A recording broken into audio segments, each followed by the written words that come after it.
গল্পটা ভালো লাগে অবশ্যই কী করবে? Like and share and subscribe করো। জয় রাধে, জয় নিতাই রাধে। গৌর, হরিবল হরিবল হরিবল। তখন দেখছে গাটার মধ্যে, বলছে দেখ ভাই, বাঘ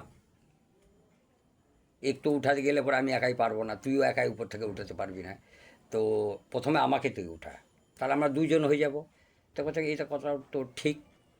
তখন কী করলো ওই মানুষ, জঙ্গলে তো অনেক ঘনি গাছ মানে লম্বা লম্বা শিকার, এরকম মোটা মোটা গাছের ওই শিকারটাকে ওই বেশ সুন্দর করে মশরাই ফসরাই যেমন করেই হোক ওটাকে যথারথি কিন্তু উনি মোটামুটি একটা শিকার, এরকম মোটা শিকার কমসে কম 10 থেকে 12 হাত লম্বা শিকারটা কী করলো ওই কুয়ার মধ্যে দিল ফেলে। ওই শিকার ধরে ধরে ধরে ধরে কিন্তু ওই মানুষ উঠলো।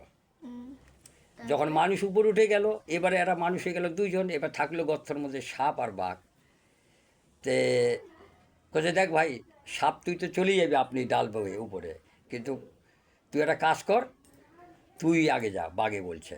তো বাঘ তো কথা শুনে সাপ কিন্তু ওই ডাল দিয়ে যেরকম মানুষটাকে উঠালো, ও বয়ে বয়ে সাপ ওটা দিয়ে উঠে চলে গেল। এবার বাঘ তারও তো শিকার ধরে তো আর উঠতে পারবে না। তখন কী করলো, বাঘকে বলছে এই দুই মানুষ আর সাপে, তে তুই দাঁতটা দিয়ে, বাঘটা বলছে তুই দাঁতটা দিয়ে শিকড়টাকে পুরাবা করে কামড়ে ধর, আমরা ধীরে ধীরে দুইজন মিলে টানবো, তোকে আমরা উঠাই নিব। এইবার কিন্তু বাঘকে কী করলো, ওই বাঘ ওই কথা শুনে শিকারটাকে কামড়ায় ধরে তখন ওই ধীরে ধীরে ওই মানুষ দুইজন কিন্তু উঠা যাওয়ার পরে তিনজন হয়ে গেল।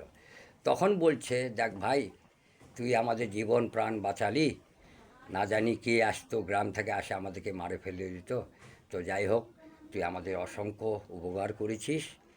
তে মানুষটা বলছে তোকে আমি কি দিব, আমার তো দেওয়ার মতন কিছু নাই, আমার দিন খাই দিন চলি। তে দেখ, কোনো দিন যদি তুই বিপদে পড়িস, তুই দেখতে পাচ্ছিস পাহাড়ের পিছনে আমার বাড়ি, আসিস, তোকে আমি অবশ্যই সম্মান করব। জয় রাধে। তো তখন কি করলো, মানুষ বন্ধু মানুষ তো চলে গেল। এবার সাপ বলছে দেখ ভাই, তোকে তো আমি দেওয়ার মতন কিছু নাই, নাগপঞ্চমী বলছে, আমার তো দেওয়ার মতন কিছু নাই, মা মনসা বলছে।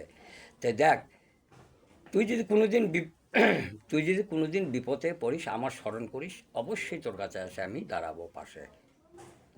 যদি আমার দরকার হয় স্মরণ করিস, অবশ্যই আসিস, আমি তোকে বিপদ থেকে উদ্ধার করব। এই বলে সাপও সাপের মতন চলে গেল। এবার বাঘ বলছে দেখ ভাই, তোকে আর আমি কী দিব, আর কি, আমি তো ভাই বাঘ, মানুষ, আমাকে দেখে তো মানুষ দেখে ভয় করে। তো যাই হোক, তুই আমার জীবন প্রাণ বাঁচাইছিস, তো তুই একটা কাজ কর, তোকে আমি দেওয়ার মতন আর তো আমার কিছু নাই। কোনো দিন যদি তোর যদি মনে হয় আমাকে স্মরণ করিস, কিংবা স্মরণ করার পরে আমার বাড়ি এই 3 পাহাড়ের পিছনে তুই আসিস, তোকে আমি সুসম্মান দিব, এবং আমার ছেলে মেয়ে যত আছে তাদের সঙ্গে পরিচয় করে দিয়ে আমি তোমাকে সুসম্মানে আমার ঘর থেকে তোমাকে বিদায় করব। তো বাঘ এখন আগে চিন্তা, হ্যাঁ, আগে আগে এবার বলছি রাজার বাড়ির ঘটনা। তখন এইবার কি করলো, এইবার রাজার মশাই বাড়ি বলে তো ও তো তিনজন তিন দিকে চলে গেল, সাপ গেল, মানুষ গেল, বাঘ গেল। এবার ও চিন্তা করতো আমার তো বউ বলছে সুষমা আমাকে তো রাজার বাড়ি যেতে হবে। তখন কি করলো, রাজার বাড়ি যাওয়ার আগে 1 রাত 2 রাত হওয়ার পরে সে ক্ষুধায় ক্লান্ত, আবার চিন্তা করছে আমি কোথায় কি করব। তো এইবার বাঘ বলছিল আমার 3 পাহাড়ের পরে বাড়ি। তো বাঘে চিন্তা করে দেখতেছে আমি ওর বাড়ি যাব, সাপের স্মরণ করব, ও মানে বিধি ইচ্ছের মধ্যে পড়ে গেছে, আমি কী করি আমি। রাজের বাড়ি যাব না হ্যাঁ, বাগের বাড়ি তখন যাব না কি সাপের বলল, বাড়ি যাব?